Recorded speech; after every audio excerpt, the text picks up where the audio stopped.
సహాయం చేయగలరని కోరుతున్నాం. 200 కుటుంబాలు ఈ చెరువు మీదనే ఆధారపడి బతుకుతున్నాము. మాకు ఈ చెరువు నీళ్లు లేక పైపులు వేసి మొత్తం అక్కడికి నుంచి ఇక్కడ దాకా పైపులు వేసాము.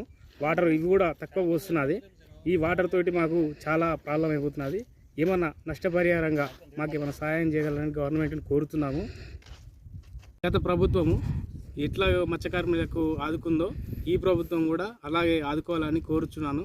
మాకు నష్టం కలిగింది కాబట్టి మేమందరం ఇప్పుడు మాకు దినచర్య రోజు లేచినామంటే మాకు చేపలు పట్టుకోవడమే. ఈ దినచర్య పోతే మాకు బతకడం చాలా కష్టము. మా భార్య పిల్లలు బతకడం కూడా చాలా కష్టంగా అయిపోతుంది. అందుకే ఈ ప్రభుత్వాన్ని కోరుచున్నాను.